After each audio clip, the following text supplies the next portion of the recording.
It's time for the best coverage of the top stories in sports. The Sports Wrap with Jason Page starts now. Indeed it does on this Friday, and great to have you with us all across America and Canada and wherever else you might be listening or watching, courtesy of our YouTube channel, the Sports Wrap with Jason Page YouTube channel, Spotify, any of the podcasting platforms we're on where you can listen to the show. Appreciate you being with us for the next 60 minutes. A lot to talk about on this show. We'll get to some baseball, update you on where all the wild card stuff stands, the divisional races, as it is going to go down to the final weekend for a whole bunch of spots in this Major League Baseball postseason. We've got Page versus the Prince, a 4-pack of NFL picks coming up to end the show. Robert Littal will be here, the founder of Black Sports Online, who does a great job on everything, and joins us every Friday on the show. No Tino Patino today, by the way. We had a scheduling conflict, so no NASCAR hit with Tino, but we'll recap the race on Monday. We start things in the NFL, and Sam Yarnell is here. 8th straight win for the Seahawks against Arizona, and they win in spite of themselves, it almost felt like, Sam, because this was a game, I mean, this was a snoozer. They had some sort of, like, event here where I live, like a hospitality event, and they invited everybody to come out and watch the football game on the patio by the pool and all this. It was supposed to be great. And I got to go and be sociable, which is never fun. And I'm out there, and I'm talking to people and watching this game. And this game was a snoozer for basically the first 3.5 quarters, Sam. Seattle dominating on the road in Arizona. And then all of a sudden, you get a stop. You get a what feels like sort of a touchdown, sort of a garbage touchdown with 5.5 minutes left. You get another stop, and you miss a field goal. Jason Myers misses from 52, and then you're marching back down the field again and scoring again in just 2.5 minutes. And before you know it, Sam, you have yourself a tie football game with just 20 some odd seconds left. You get a terrible kickoff, which, gives Seattle the football at the 40. And you see the end result with the game-winning field goal from Jason Myers from 52 yards. The same exact kick he missed, basically. He sort of knuckles it in, and Seattle gets a win. But I got to be honest, I didn't like the lack of aggression in settling for the 52-yard field goal late in regulation there, Sam. I didn't like that on the first missed field goal. And Sam Darnold, made a couple of big throws in this game as well. Your thoughts overall on what we saw out of Seattle, who's now 3-1 on the season? Yeah, well, so first of all, on the Cardinals side of this game, super narrative-saving fourth quarter that team had. I mean, if they don't have that last 10 minutes of that game, we are coming out here this morning talking about, do they have to blow it all up again in Arizona? Like, is the Kyler Murray thing not the answer for the Cardinals? Is the Marvin Harrison Jr. pick going to bite them in the rear end? Luckily, they make a couple connections late and kind of save us from talking about that today. But forget that not when this season rolls on and this team continues to battle in the NFC West. On the field goal thing that Myers missed, the 53-yarder that he missed on the drive that gave Arizona the ball back to come down and tie it, I didn't have as much of a problem with kicking that field goal in that spot as much as I did with the play call before, running the ball on 39. That's what I'm saying. I want to be more, but that's my point. Be more aggressive there. Don't settle and act like a 53-yard field goal is a chip shot just because everybody's got bionic legs and these footballs now that you can kick 1,000 yards.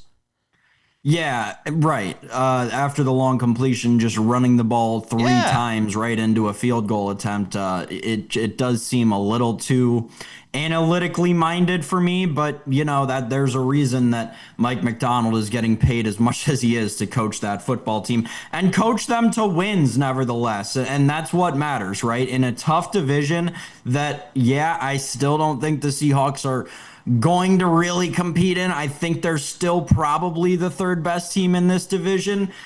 But, they looked pretty good last night against the fourth best team in this division. So it's something. Credit to the NFL, man. Credit to the NFL. They get us to watch a game on a Thursday night that is horrible for 51 minutes of it, right? Between the third and fourth teams in a seemingly irrelevant division.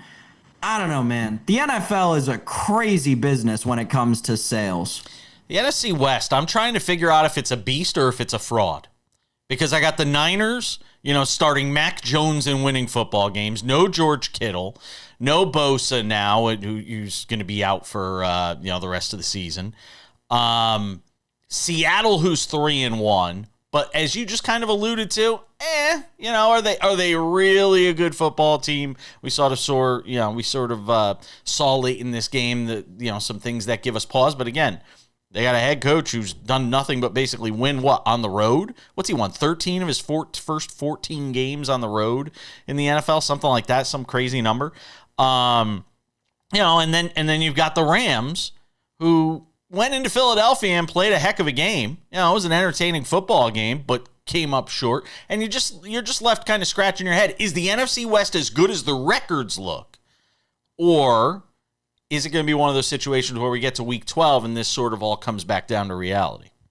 Yeah, I think with this division, again, and I said it before the season, the only direction that I'd be willing to go is San Francisco. That's still the case. I think that they're far and away, even with all the injuries that they're bearing, the most talented team, right? And I was having this conversation with somebody in the industry the other day. It's like when you are as fortunate as San Francisco has been and you operate with such efficiency as that entire organization does top to bottom, you can afford to deal with what they're dealing with right now more so than other NFL franchises. When you've got a schedule as easy as they've got this year, quite frankly, it's as simple as it comes down to being easier to win games without your Nick Bosa, right? It comes down to it's easier to win games with Mac Jones under center. And hey, we can load management Christian McCaffrey and we can load management George Kittle and he can miss the next 4 weeks because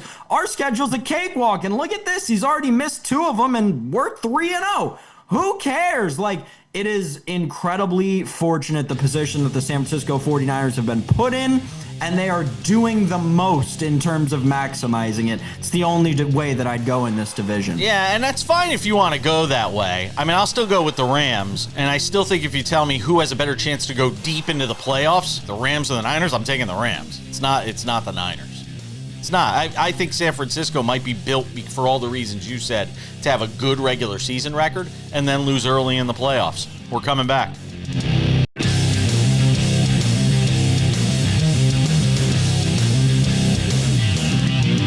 Welcome back to the show.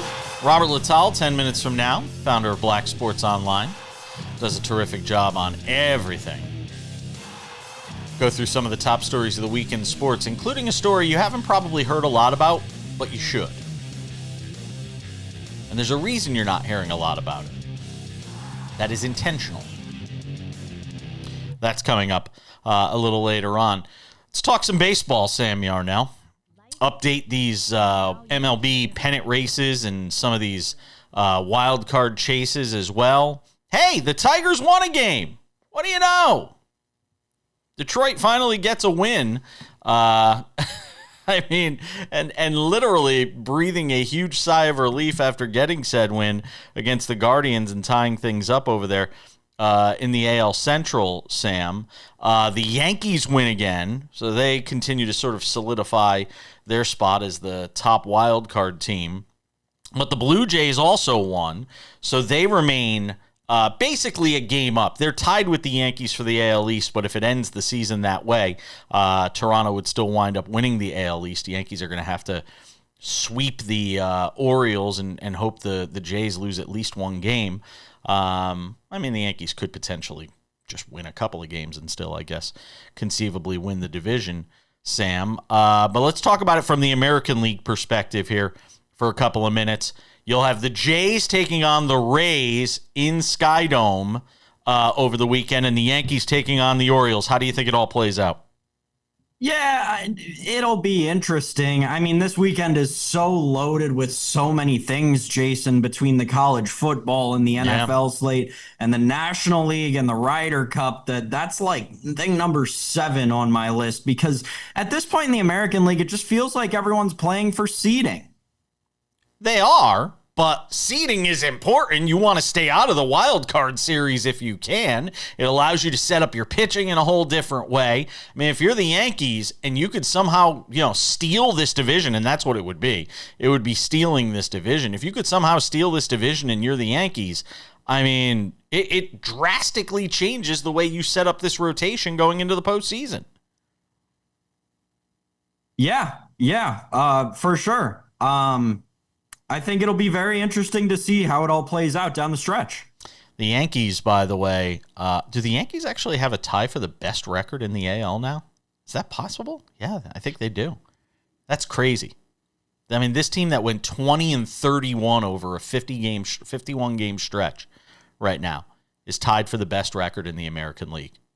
I mean, that's so remarkable. Much better than the Mets, who are going to face.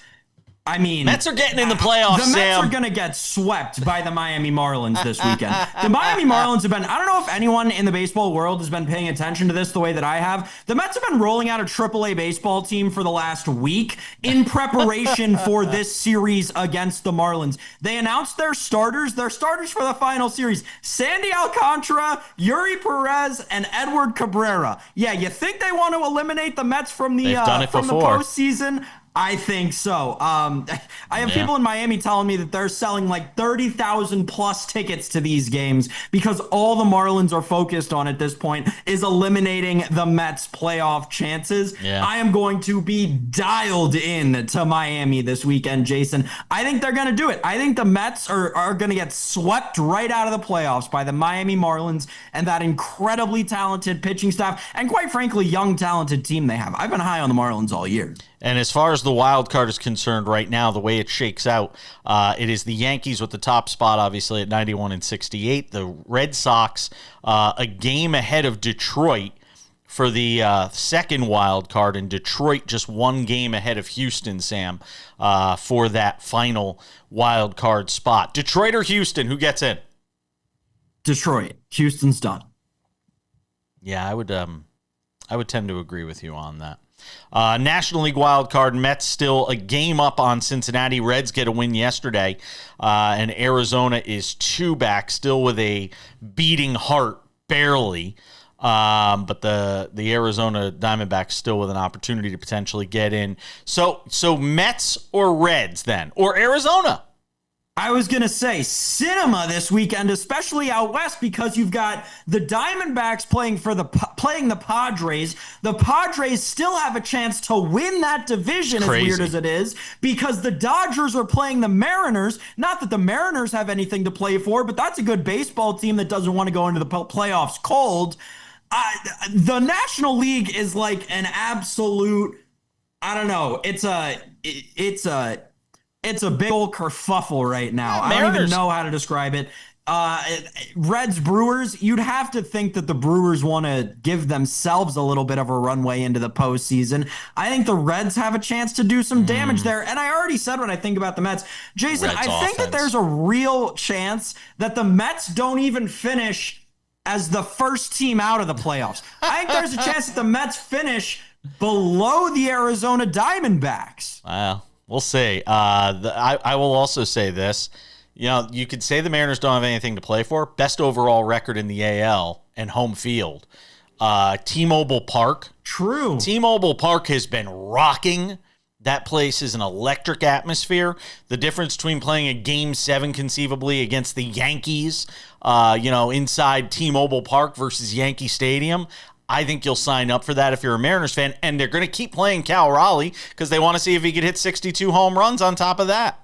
Yeah, I mean, those are going to be 2 marquee. I can't wait to watch those 2 series this weekend between the Dodgers and the Mariners and the Padres and the D-backs. The number is dropped on Cal Raleigh, by the way, now minus 190 to win the MVP. Last night it was 220, I believe, or 210.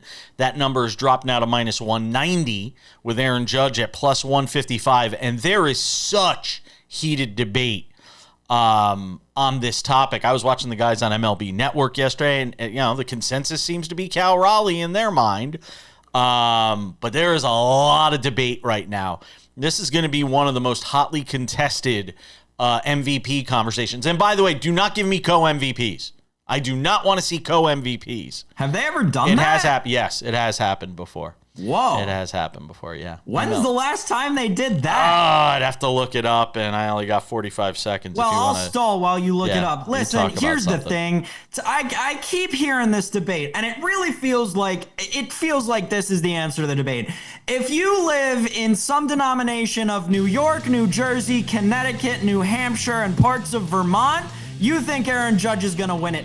If you live in the other 44 states of the union, it seems like Cal Raleigh's probably going to win it. Problem is, a lot of those voters lived in the states that I just mentioned. 1979. 1979. Keith Hernandez and Willie Stargell. There you go. Sam will be back for Page versus the Prince.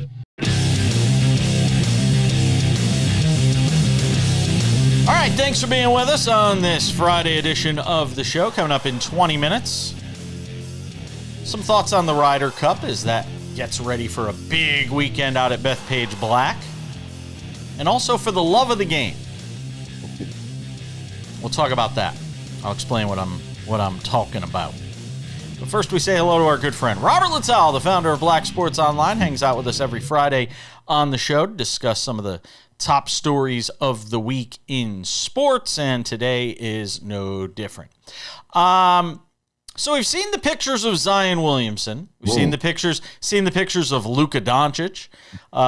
Both of those guys look like they're in the best shape of their lives.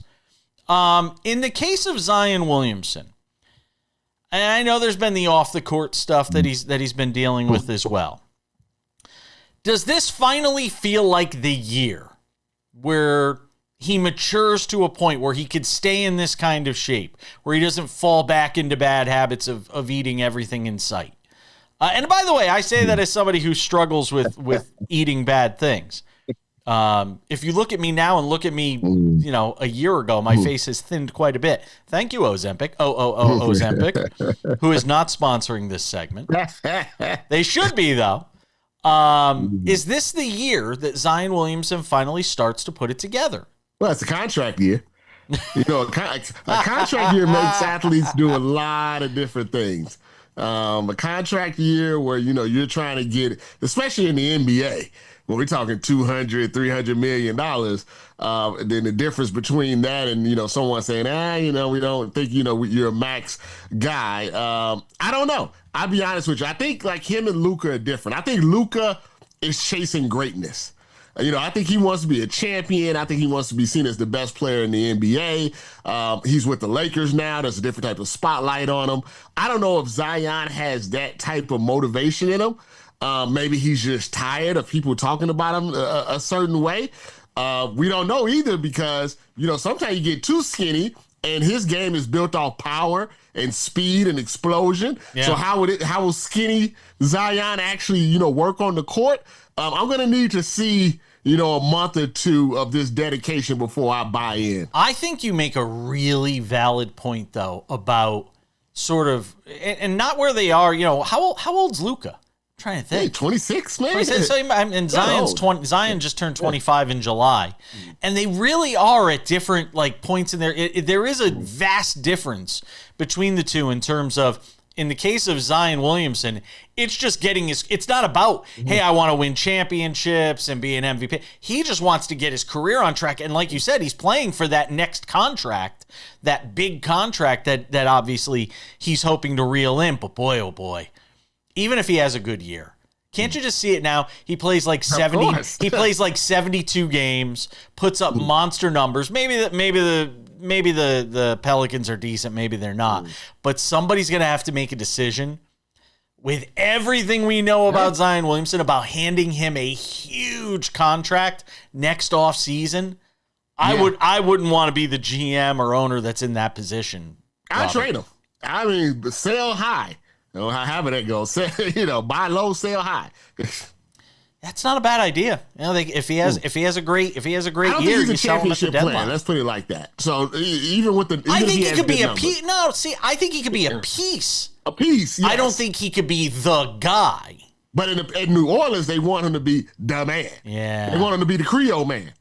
And I don't think he's that type of player. No, God, I could see him in a Knicks uniform. That's too much pressure. You think he's having a hard time in New Orleans? Imagine every time. Well, he's gonna have a hard time anywhere if it's. I mean, they're gonna catch him out there getting that street meat. He's gonna be on every New York talk show in America. Oh God, don't even say that. The significance of this Ravens-Chiefs matchup this weekend. One of those teams is going to be 1-3, and we know what history tells us about the idea of 1-3 through the first 4 weeks. And granted, there's an extra game. It's a 17-game schedule. And these teams are talented enough that they could recover. The AFC West, obviously the Chargers have been dominant so far. But, we know what both of these teams are still capable of being. Is one of these teams not making the playoffs, Robert? I think this may be the end for the Chiefs. I'll be honest with you. Not the end as if they fall off the cliff or anything like that. I just think you have these peaks as teams, and then there's a valley, no matter how good you are. I think Patrick Mahomes is still great, but everything around him has become average. Whereas I think Lamar Jackson is still ascending, and they have the talent. I don't know if it might need a coaching change. This might be what I like to call a Tony Dungy situation. Remember Tony Dungy with the Bucs? Yeah. Talent was there. They were on the cusp. They couldn't just quite get over. John Gruden comes in, boom, Super Bowl. Same players. Sometimes I think the Ravens have the talent to win a Super Bowl. I don't think the Chiefs do. The only difference is right now is, do they need a different coach to maybe kickstart them in? Because right now it doesn't seem to be working with Harbaugh. Xavier Worthy coming back this weekend for the Chiefs. I don't think it's that big. I don't think Zay. See, that's how bad it is with the Chiefs. That Xavier Worthy, people think is going to change the entire. Xavier Worthy is nothing but a Hollywood Brown with X. They're not different. I mean, he's going to make a couple of plays and maybe get a couple of deep balls like Thornton. But this is not Justin Jefferson. It's not Chase. This is not elite guy. This is a middle level wide receiver, and this is what they've been dealing with ever since Tyreek Hill left, and it's finally caught up with him, in my opinion. Well, look, there's another 5 weeks until the NFL trade deadline. Would you trade for Tyreek Hill? Oh, absolutely not. Really? I don't know what's going on. If this is the last vestiges, but if this is the last vestiges of a championship team, and you start to think as an organization, hey, this is it. Like, we may only have one more run given the composition of this roster from an offensive standpoint. Kelsey, this could be his last year. I mean, you're not making that deal if you're trying to win one more title. They could have paid Tyreek Hill in his prime if they wanted to, and they let him go and they won the Super Bowl, after. So I think, and that was 3-4 years ago. And this is not. I don't think this is the same Tyreek Hill, and I don't think they want to deal with the headache, the questions, and TMZ. They already got Taylor Swift. I think that's enough. Well, the Chiefs have shown they don't shy away from guys with, sort of checkered resumes. Just saying. By the way, Harrison Butker better start kicking a little better too. Well. Not having his best season so far. I just want to say. He can always kick at the White House if he doesn't.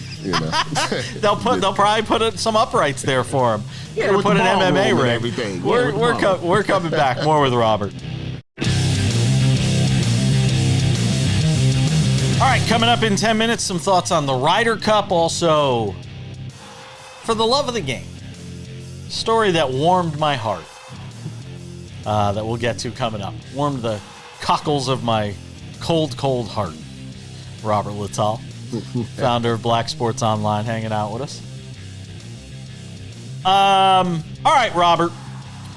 Story I was reading about this morning, and it's not a story that's getting necessarily a ton of play. And I say this all the time. NFL's media partners are always going to protect the NFL. And they're not going to want to tell you the story of Rudy Johnson, who you don't have to be that old to remember Rudy Johnson, who was a fantastic running back in the NFL for the Bengals. I think he was like a 4th-round pick, 3rd-round pick, something like that. Multiple 1,300-yard seasons. He's back when it was hard to run. And he's still one of the top. He's still one of the top backs in the history. If you look at total yardage for the Cincinnati Bengals, Rudy Johnson took his own life on Tuesday and left us at the age of 45. And there was suspicion on his part that he had battled, and it was said that he had battled depression, and a lot of people think it may have been related to CTE. Now, hopefully, and we don't know all the sordid details of sort of, if he had left a note, said, hey, study my brain, that sort of thing. And I know that sounds kind of morose to some people, but there are a lot of people who have played football that have said, I'm going to take my own life in a certain way so as to preserve my brain so that you can study it to find out if I was suffering from CTE.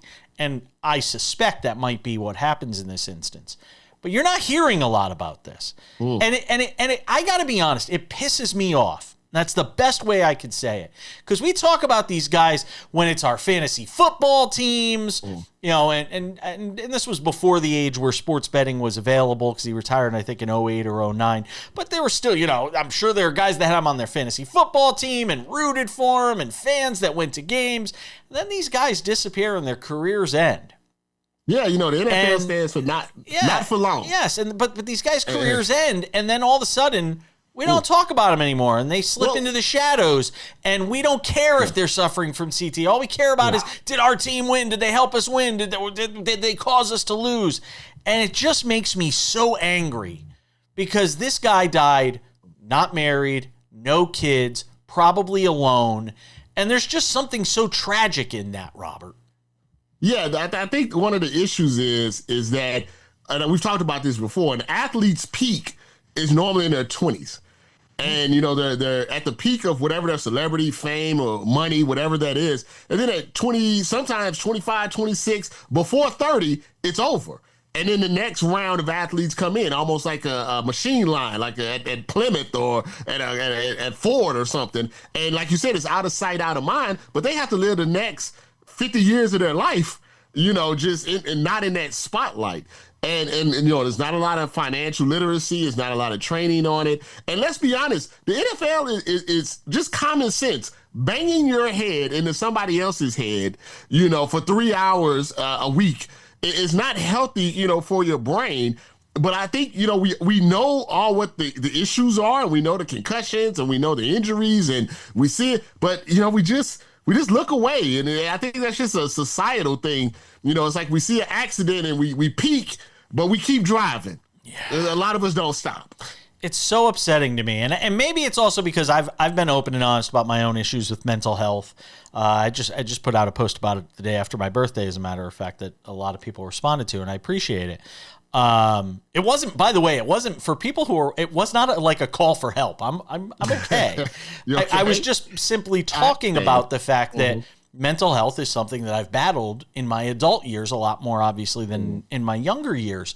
But just the thought of this guy, dying alone somewhere from however, he took his own life. And there's just something terrible about it. And the NFL will sit there and tout all the things they're doing for player safety and all these different things. And this guy, died alone with no wife, no kids. And there's just something very tragic in it to me. That's all. I thought that you were bringing it up and talking about it because, the media has a responsibility, as well, because we don't want, some maybe don't want to, like you say, rub the NFL the wrong way. That's exactly ESPN, right. The NFL owns a part of ESPN right now. So that's going to get buried. It's not going to be on First Take when you can talk about the Cowboys for 3 hours. It is. So, other people like yourself and others, the more we talk about it, maybe hopefully the more recognition it gets. Before I let you go, this is one of the most insane sports weekends with a ton still to be decided in baseball with all these postseason races and wild card chases and divisions still up for grabs.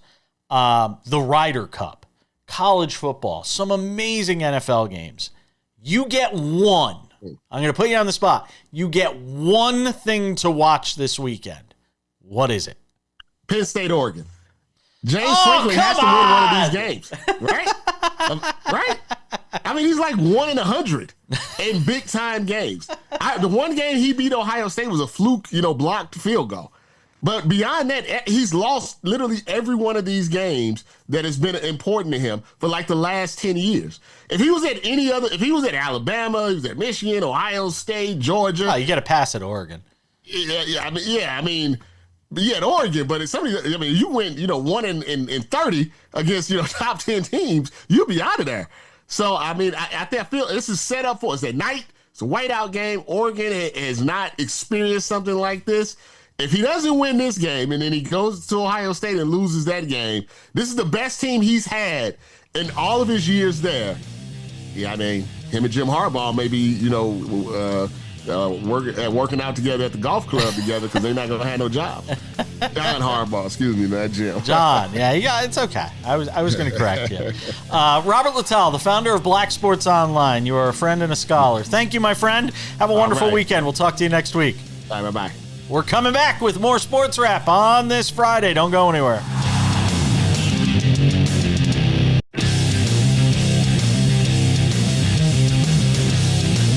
Welcome back to this Friday edition of Sports Wrap. We'll wrap it up with Page versus the Prince in 10 minutes. Some NFL picks. Week 4. There are some great games on the slate, by the way. If you haven't looked, I mean, it is tough. We were talking about with Robert Littal just a few minutes ago, and I asked him the question, if you have one thing to watch this weekend, what are you watching? You get one event. What are you watching? And it is not easy. I mean, I'm a big Ryder Cup guy. So but I mean, you got the Yankees trying to win a division title. You got the Tigers and Guardians battling for a division title. The Mets trying to hang on to a wild card spot. The Reds trying to get an unlikely playoff spot. Astros still with a chance to make the postseason. The Tigers. I mean, there is so much on the line in baseball this weekend. But the Ryder Cup, it's once every 2 years. And if that thing's competitive on Sunday, and you got a toss-up of who's going to raise the Ryder Cup trophy, I mean, that's going to do huge numbers. I don't know, man. It is tough pick, and the college football that we talked about as well. Even the WNBA playoffs this weekend with some important games. It's gonna be a fun weekend. It's gonna be a lot of fun. Chiefs and Ravens. I mean, with one of those teams is gonna be 1 in 3 through 4 weeks. Who had that on their bingo cards for the NFL season? Ravens or Chiefs? 1 in 3. Could you imagine what the odds on that would have been? That one of those teams would be 1 in 3 through the first 4 games? Amazing.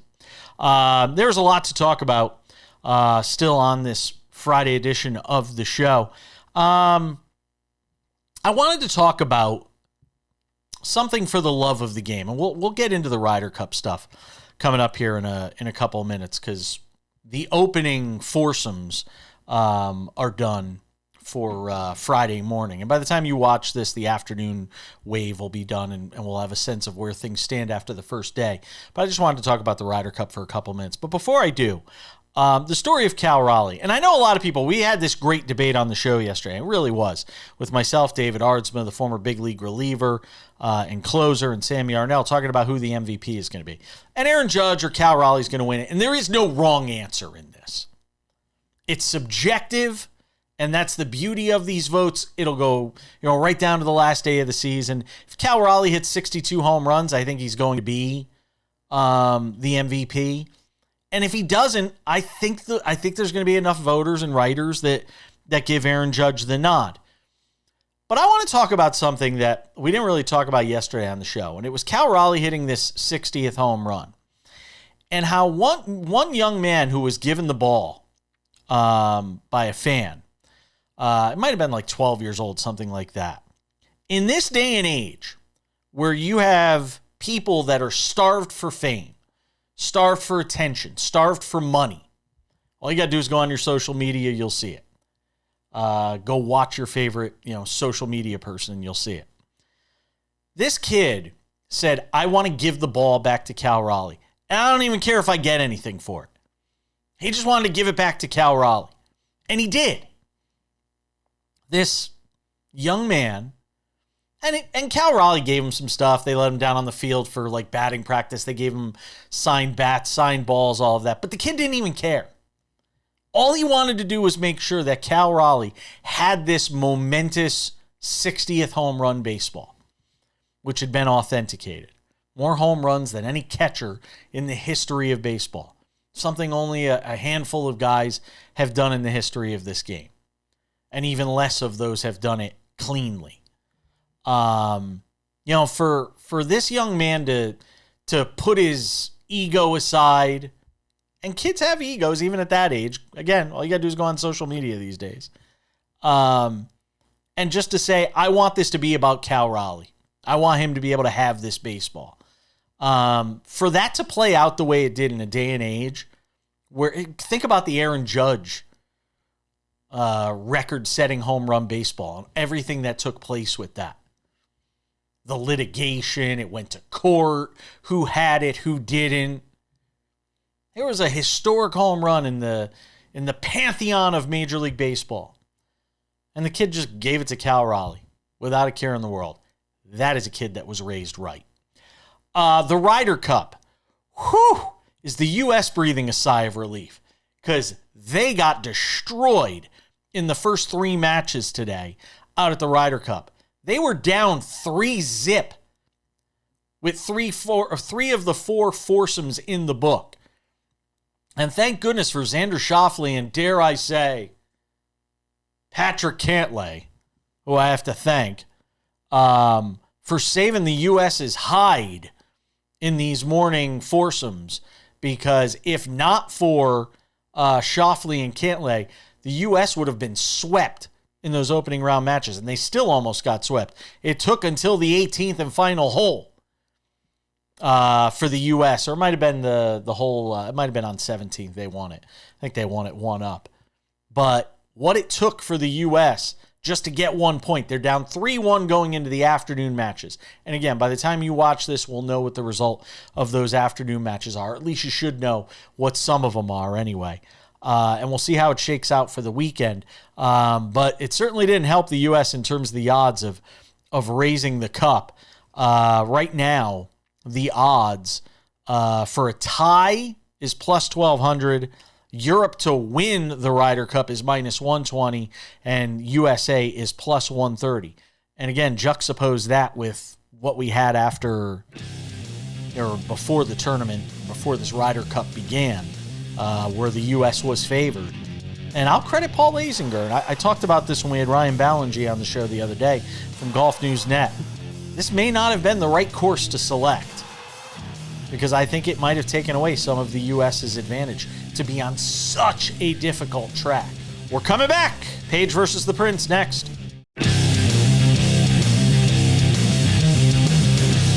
All right, just about time to put the wraps on this baby for a Friday. Couple of reminders. If you haven't done so yet, make sure to subscribe to the Sports Wrap with Jason Page podcast. It's available on all your favorite podcasting platforms. Spotify, Apple Podcasts, YouTube Podcasts, iHeartRadio, TuneIn, Amazon, Odyssey. Anywhere you get a podcast, you can listen to this show Monday through Friday in crystal clear audio. 45 minutes commercial free. Get it on the train, planes, automobiles, while you're on the treadmill, in the shower, wherever. Check us out over on any of those podcasting platforms, and frankly, anywhere you get your podcasts. You can watch this show on over 270 affiliates around the U.S. and Canada. Did you know you can also watch us over on our YouTube channel, the Sports Wrap with Jason Page YouTube channel? It is there for you each and every day. Sports Wrap shorts are there as well. Sometimes clips from the show, sometimes clips not from the show. News is always breaking, and when it does, we hop on to YouTube with Sports Wrap shorts. And you can go check those out. Also look for Sports Wrap Shorts over on TikTok and Instagram. And without any further delay on this Friday edition of Sports Wrap, it is week 4 in the NFL, and that can only mean one thing. It's Friday, and that means it's time for the weekly face-off for sports betting bragging rights. It's Page versus the Prince on the Sports Wrap. Sam Yarnell I am 7-5. You are 9-3, I believe, if I'm not mistaken. 2 games up on me. We both went 3-1 last week. Got people now following me on TikTok after my 3-1 last week. Thank goodness they didn't see the 1-3 the week before. Sam Yarnell, give me 4 winners this weekend. All right, Jason. First, we get the first of the international series this weekend, and obviously those who have watched the program for long enough know what I like to do with these games. Take the under. It's not very hard. They're traveling all those thousands of miles, and their sleep schedules are so messed up. I'm taking the under 40.5 in Vikings Steelers. I like it because it's in Dublin for one, so we'll make it a principal play on that. But also, I mean, think about what these Brian Flores defenses have done against Aaron Rodgers in the past. You actually saw them last year when Aaron Rodgers was with the Jets, face off in London, and Brian Flores got the best of Aaron Rodgers in that matchup. I think he threw 2 interceptions. Don't hold me to that, though. Regardless, I'll take the Brian Flores defense. I'll take Aaron Rodgers not having a ton of success, and I'll take Carson Wentz not having the offensive success he did last week over in Dublin. Give me under 40.5 in Vikings Steelers. By the way, before you get to Chargers Giants, remember the last time Aaron Rodgers played overseas? I think it was against the Dolphins no, they played against the Vikings. He was with the Jets. They played against the Vikings, and it was not pretty. Right. Yeah, multiple interceptions against that Brian Flores defense, like I said. Chargers Giants. This one, I'm also going under 43.5. Jackson Dart's first start against a staunch and stout Chargers defense. I'll take it. The Chargers want to run the ball. We've seen that. We've heard that. I'll take it against this Giants defense that I think is formidable. Like I've talked all year. Show me a front 7 as good as the Giants. I don't know if there is one. Certainly not a front 4 in the NFL as good as the New York Giants right now. So give me Chargers Giants under the 43.5. I hear you arguing with me, Packers fans. No, you're wrong. The Giants have a better D-line than you. Outside of Micah Parsons, they're talented all the way around. Colts Rams over 49.5. I know it's a high number. I like points in this game anyway. The Colts can't really defend a lick, and when they do defend, it's usually a pick 6. So give me an over in this game. I like the indoor factor here, and I like both of these offenses. Colts Rams over 49.5. Finish it off with the dumpster dive special. Panthers Patriots over 43.5.